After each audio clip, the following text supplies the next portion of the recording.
చిత్తూరు అభివృద్ధి టీడీపీతోనే సాధ్యమన్నారు నందమూరి బాలకృష్ణ. చిత్తూరులో ఎర్రచందనం స్మగ్లర్ కి వైసీపీ టికెట్ ఇచ్చిందని ఆరోపించారు. ఏపీ ప్రజల్ని వంచిన వైసీపీ సర్కార్ను గద్దె దించేందుకు మనమంతా సిద్ధమవ్వాలన్నారు. చిత్తూరు టీడీపీ ఎంపీ అభ్యర్థి దగ్గుమల్ల ప్రసాదరావును, ఎమ్మెల్యే అభ్యర్థి గురజాల జగన్మోహన్ను గెలిపించాలని బాలకృష్ణ పిలుపునిచ్చారు.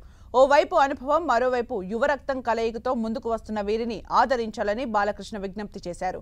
చిత్తూరులోని గాంధీ సర్కిల్లో టీడీపీ నిర్వహించిన బహిరంగ సభకు జనం భారీగా పోటెత్తారు. బాలకృష్ణకు అభిమానులు, టీడీపీ కార్యకర్తలు ఘన స్వాగతం పలికారు. ఏదైతే ఉందో దానికి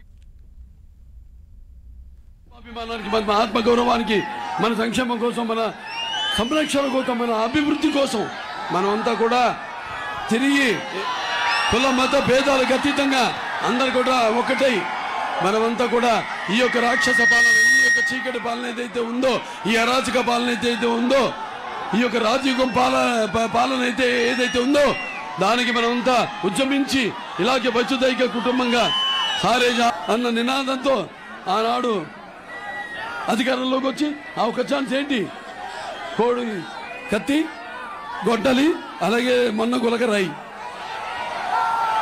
సిద్ధం అంటాడు. దేనికి సిద్ధమో అర్థం కాదు. మరి 1600 ప్రజాధనాన్ని రాష్ట్రమంతా కూడా హోర్డింగ్స్ పెట్టించాడు సిద్ధమని. దేనికి సిద్ధమని అడగండి. మీ తల్లిని, చెల్లిని ఇంటి నుంచి గెంటేశావు, అలాగే మీ బాబాయిని హత్య చేసిన నిందితుల్ని కాపాడుతూ మరి మీ చెల్లికి మోసం చేశావు. దానికి సమాధానం చెప్పడానికి సిద్ధమా? లేకపోతే ప్రతి సంవత్సరం జాబ్ క్యాలెండర్ విడుదల చేస్తానని నమ్మమలికి యువతకు ఇప్పుడు ఈ కొకైను ఏదైతే గంజాయి ఏదైతే ఈ డ్రగ్స్ అలవాటు చేసి మోసం చేసావో వాళ్ళకి సమాధానం చెప్పడానికి సిద్ధమా? లేకపోతే ప్రతి సంవత్సరం మన ఉద్యోగస్తులకు, ప్రభుత్వ ఉద్యోగులకు సిపిఎస్ వచ్చిన వారం రోజులు రద్దు చేస్తానని చెప్పి వాళ్ళకి మోసం చేశావు, వాళ్ళకి సమాధానం చెప్పడానికి సిద్ధమా?